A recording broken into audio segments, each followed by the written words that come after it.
Gracias por estarnos acompañando en nuestro espacio de entrevista en este martes 20 de octubre. La promoción de transparencia y la participación ciudadana son elementos claves para construir un régimen democrático, demandar protagonismo social en las políticas públicas y generar confianza en el sistema político. En horas de la mañana, el Gobierno de la República firmó un convenio de cooperación junto a universidades privadas para fomentar la transparencia y la participación ciudadana desde estas instituciones de educación. Para eso ya tenemos con nosotros al secretario de Participación Ciudadana, Transparencia y Anticorrupción, Marcos Rodríguez, para que nos hable más y profundicemos sobre esta gran iniciativa para mejorar la democracia en nuestro país. Buenas tardes, bienvenido. Un placer, secretario, tenerlo con nosotros. Es importante conocer el convenio que se ha firmado en horas de la mañana, especialmente para poder abonar la transparencia. Y quiero iniciar poniendo en contexto a la audiencia y saber cuáles son las instituciones privadas que están participando en este proyecto. Bueno, a ver, hace 2 semanas firmamos un acuerdo con la Universidad Nacional. Así es. Hoy firmamos un acuerdo con 6 universidades privadas, entre ellas la Francisco Gavidia, la Gerardo Barrios de Oriente, la Universidad de Oriente, la Universidad Evangélica, la Politécnica.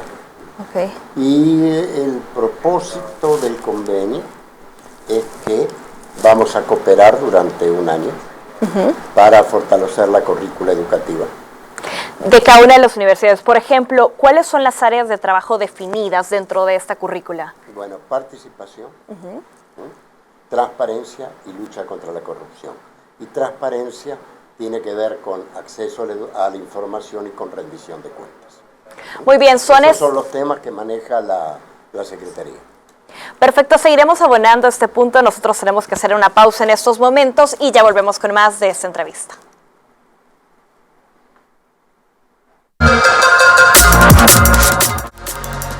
Continuamos con este espacio de entrevista y estamos abordando el reciente convenio que se firmó con distintas universidades privadas de nuestro país. Hablábamos, secretario Rodríguez, 6 universidades se han unido a esta participación por mejorar la currícula respecto a temas de transparencia, participación y anticorrupción. Es importante también reconocer que la labor no se está haciendo solo con las universidades privadas, sino que 2 semanas anteriores se lleva a cabo el acuerdo con la Universidad de El Salvador. ¿Cuál va a ser el funcionamiento también con esta Universidad Nacional?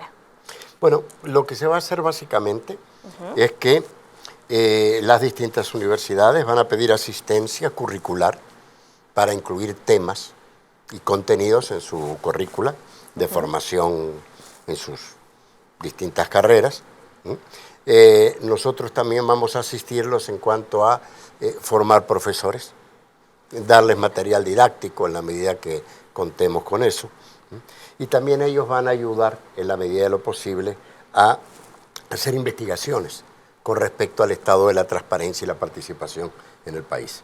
Muy bien, un punto importante, ¿tienen ustedes algún conocimiento si estos insumos de transparencia y todo lo que ustedes como Secretaría estarían proporcionando a ellos, de alguna medida las universidades podrían estarlo pasando o trasladando a la currícula de manera formal, es decir, con evaluaciones, no solo con materias específicas dentro de la currícula? Esto va a ser un proceso, vamos a ir paso a paso. En realidad, cuando se empezó a implementar la Ley de Acceso a la Información Pública, nosotros hicimos un acuerdo con la UCA y formamos varias generaciones de oficiales de información que eran nuevos, estaban asumiendo Ahora, indudablemente hay abogados, hay docentes, hay estudiantes que pueden estar estudiando medicina y que les interesa lo que tiene que ver con la ética, con la transparencia, con la lucha contra la corrupción, con la participación, el contacto con la ciudadanía,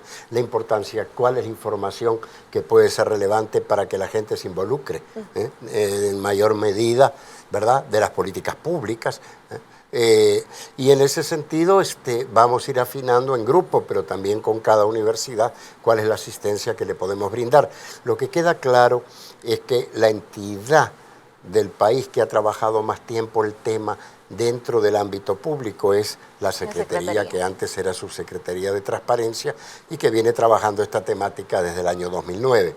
Posteriormente tenemos al Instituto de Acceso a la Información Pública, que es muy bueno también, pero se forma hasta el año 2013, ¿cierto? Sí, recientemente. Y lo que estamos tratando justamente es de generar capital humano, conocimiento con respecto a esta temática, que tiene que ver con el rechazo a la corrupción, valores éticos, pero también, como cualquier cosa, tiene que ver con conocimiento. Cabe decir también que el seguimiento específico de la transparencia y temas importantes y relacionados es reciente en nuestro país, podríamos decir 2009, hasta que se empieza a dar un auge para poder educar a la población, a la ciudadanía también en la importancia de ser personas garantes de los derechos. A ver, esta temática entra con el gobierno de Mauricio Funes en el año 2009. Antes de ese momento no había ni siquiera un referente en el gobierno nacional que trabajara el tema. Y el gobierno de Mauricio Funes lo establece bastante bien en una subsecretaría presidencial, en la Secretaría para Asuntos Estratégicos. Y el actual gobierno de Sánchez Serén le sube el nivel, lo pone como secretaría. Así es. Antes era muy poco, es un tema nuevo. Es más, la Ley de Acceso a la Información Pública de El Salvador es una ley buena, pero de 102, 103 leyes que se han aprobado en el mundo, la nuestra es la 97 o la 98. O sea, que son de las últimas leyes aprobadas a nivel internacional. Digamos que llegamos tarde, pero llegamos bastante fuerte a la temática. Muy bien, en este proceso de convenio con las universidades es importante destacar o poner los lineamientos. ¿Cómo yo puedo medir el parámetro de crecimiento de un profesional en temas de transparencia? Bueno, usted lo puede medir en dos puntos básicos. Uno es el conocimiento, el manejo de las temáticas, y para eso hay exámenes, ¿verdad? Hay pruebas, ¿no?, que generan que tanto conoce la ley, cómo la maneja, cuáles son los mecanismos, cuáles son las herramientas, etcétera, etcétera, etcétera. Y el otro es más difícil de medir, que es la ética de cada persona, en qué medida el aprender de un tema también influye de alguna manera en la formación de valores cívicos en las personas que estudian el tema. Yo tengo mis dudas al respecto. Yo creo que a veces la experiencia de vida pesa más que lo que uno puede aprender en una universidad, en lo que tiene que ver con los valores de la persona, no en lo que tiene que ver con el conocimiento técnico. Pero bueno, por lo menos posibilita que haya un ambiente de discusión. Cuando uno habla en general del tema, todo es muy claro, todos tenemos que ser honestos, todos tenemos que ser buenos, todos podemos recitar los 10 mandamientos. La vida real ya es otra cosa, hay un montón de opciones de diferentes tipos, y hay cosas que no dependen solamente de los valores de cada persona, sino que dependen de los valores de la sociedad. Y esas cosas se construyen socialmente. No importa lo que usted diga en la escuela, es igual que en la escuela primaria. No importa lo que la maestra le enseña al niño, si llega a la casa y los valores son otros, se va a comportar según los valores que ve en la casa o que ve en la calle. Perfecto. Tengo unos datos importantes porque según la encuesta del IUDOP publicada en finales del 2014, se refería a la población entre 18 y 25 años, digamos la población estudiantil a nivel universitario, que el 82.9% confiaba poco o nada en la Asamblea Legislativa, 75.2% poco o nada en el gobierno central y un 76% confiaba poco o nada en la Corte Suprema de Justicia. ¿Por qué traigo a discusión estos temas? ¿Cree que al implementar planes directos con los jóvenes universitarios y esta discusión de temas políticos, mayor transparencia, esto logre cambiar tal vez un poco la visión de la población universitaria para la empatía con el gobierno? Mire, hay unas encuestas que hizo hace muchos años la IDE, y que le preguntaba a la gente si había participado o no en actividades municipales, cabildos abiertos, reuniones con el gobierno local, etcétera, etcétera, etcétera. Y yo ahí observé un resultado muy interesante. La gente que más participaba en actividades era la más crítica, claro, pero al mismo tiempo era la más comprensiva a la hora de evaluar a los gobiernos municipales. Generalmente uno no se tiene que cuidar de la gente que participa, se tiene que cuidar de la gente que no participa, que dice que todo es malo, que todo es un desastre, porque es una actitud muy deprimente, ¿verdad? Ahora, ¿qué quiere decir esto? Que en la medida en que la temática llegue más fuerte a las universidades, haya más discusión, más información. La gente a veces cree, bueno, ¿y por qué no pueden dar información? ¿No? Bueno, es que realmente en un montón de lugares ni archivos como la gente hay. Y construir archivos cuesta mucho dinero. Formar gente en archivos también cuesta dinero. Ahora, ¿qué tanto?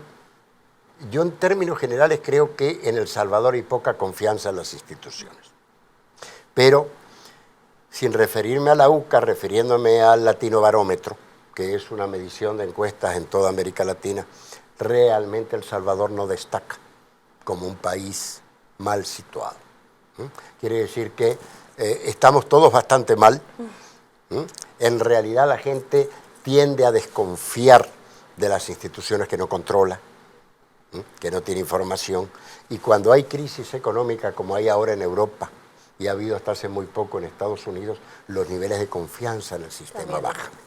Porque la gente se siente en estado de indefección, se siente deprimida, se siente sola, sin alternativas, y tiende a pensar que las instituciones no le prestan la atención debida. Perfecto, estaremos analizando este punto. Nos queda claro el convenio con la Universidad de El Salvador, también con 6 universidades que desde la parte de la Secretaría estarán impulsando los proyectos de transparencia y, por supuesto, apoyando a la currícula de las diferentes instituciones superiores para fomentar mayor participación de la comunidad estudiantil y más criterio, que es lo importante en estos momentos. Con esto vamos a una pausa y ya volvemos con más de este espacio de entrevista.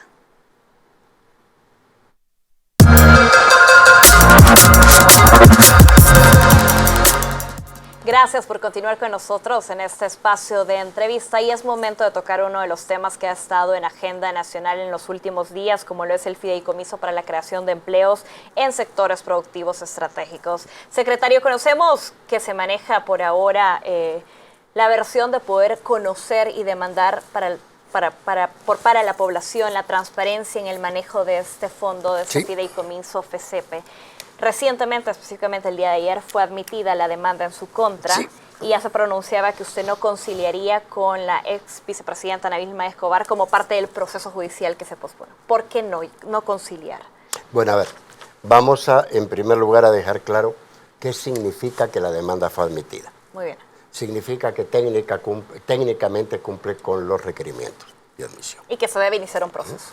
Y que se va a realizar un proceso. De ninguna manera implica que los jueces toman partido o aceptan, ¿verdad?, que ha habido difamación, sino simplemente que la demanda está técnicamente bien puesta.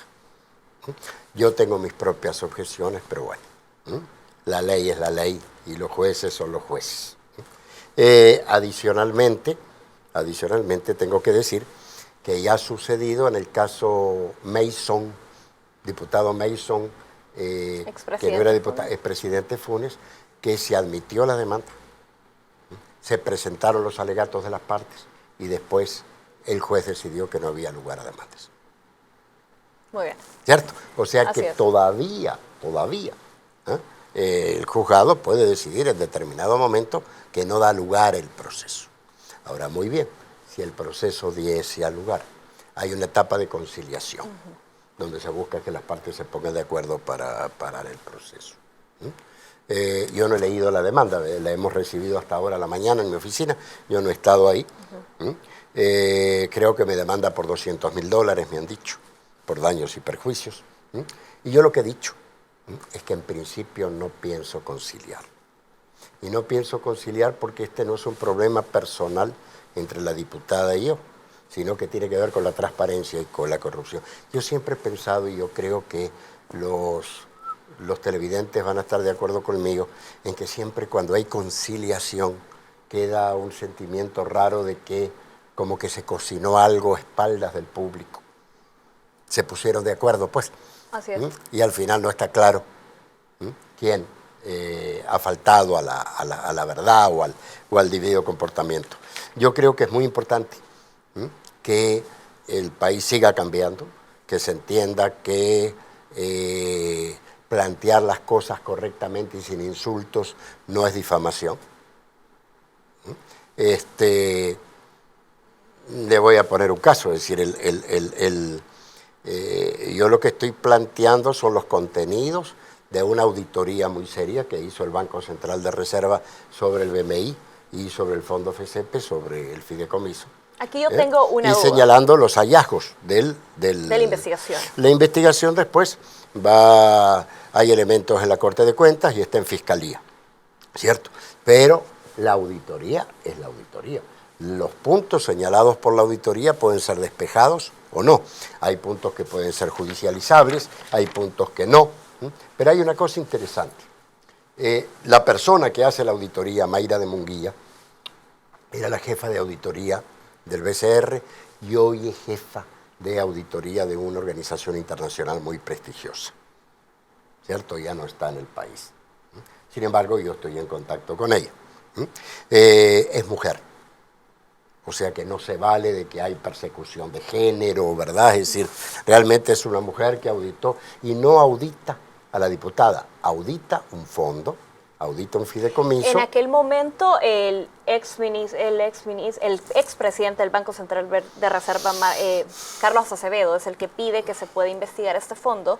Se mantiene, se va a esta comisión especial de auditorías, se denomina una investigación, pero en aquel momento parece que no hay una firma del presidente del Banco Central de Reserva que respalde la auditoría que se hace en el BMI, específicamente en el fondo. O en aquel momento no se planteó una postura hasta que el ministro Armando Flores es el que presenta un requerimiento en aquel momento para que la Fiscalía pueda investigar. Yo le quiero explicar algo que todavía, eso es primicia para ustedes. A ver. En realidad, esta investigación se hizo en el 2009. Y el caso fue presentado a Fiscalía hasta en el 2014. Este es un caso difícil. ¿Por qué es difícil? Porque hay mucha gente que se opone a que se cuenten las costillas cuando se trata de relación con las empresas. Claro. Una de las primeras reacciones que hubo fue de la ASI, protestando. Por los beneficios de la empresa privada. Es decir, en realidad, a ver, esto es agarrar dinero del público y dárselo a las empresas. Y no dárselo en servicios, ni en obras, dárselo en plata.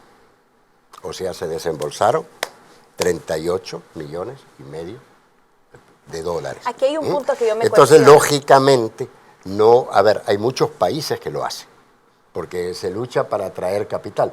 Pero hay una cosa que los televidentes, las televidentes estarán conmigo de acuerdo, ¿no?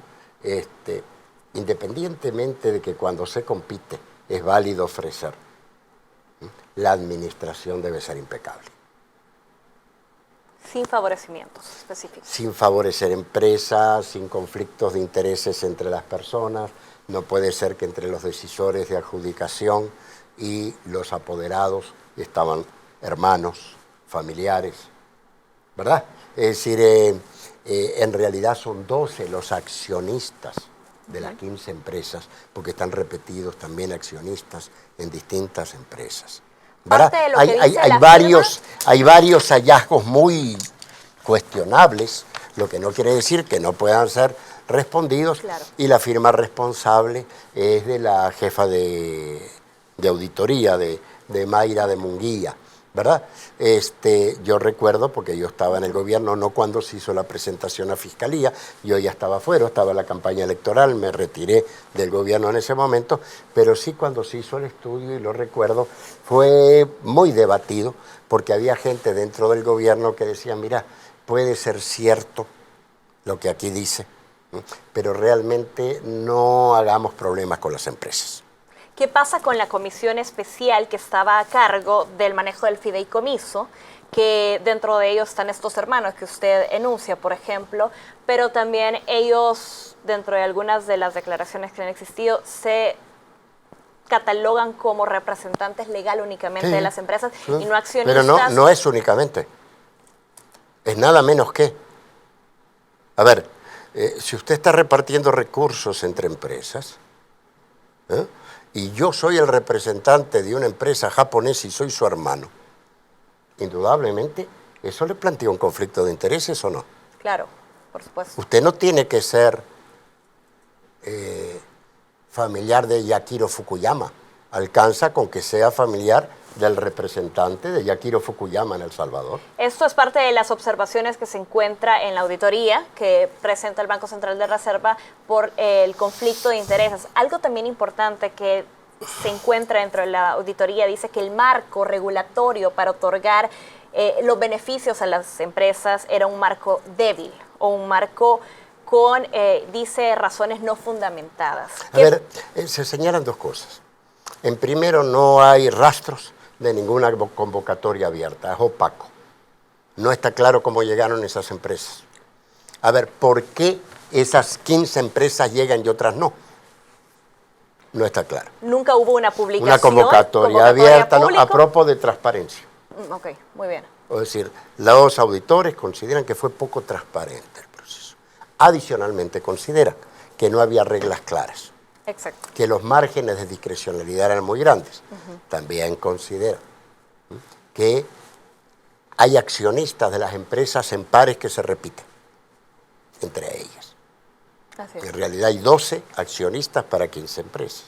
Y adicionalmente encuentra que los apoderados y personas que representan a las empresas están ligados de manera personal, familiar, con personas que toman decisiones sobre la adjudicación de fondos. No está claro por qué unas empresas reciben más dinero, otras para infraestructuras o mejoramientos. Hay problemas con las planillas. Aparecen nombres repetidos.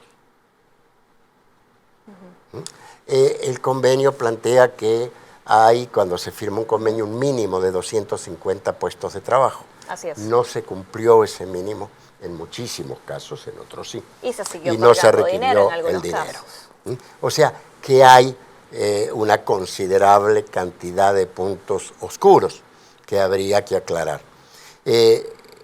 La diputada de Escobar era la presidenta del comité que adjudicaba los recursos, pero hay otras personas. En realidad, yo dije en su momento, la diputada de Escobar está relacionada con el caso FESEPE. O sea, ella no es la acusada en fiscalía, es FESEPE, es el fondo. Es el fideicomiso y el manejo. Exactamente, ¿no? Indudablemente es así. Y quiero agregarte otra cosa, a propósito de lo que tiene que ver con mi eventual acto de desprestigio personal o de difamación. En el mes de marzo del 2015, el periódico digital La Página saca un extenso artículo, perdón, dije La Página, ¿verdad? Sí. El Faro. Okay. Perdón, lapsus linguis.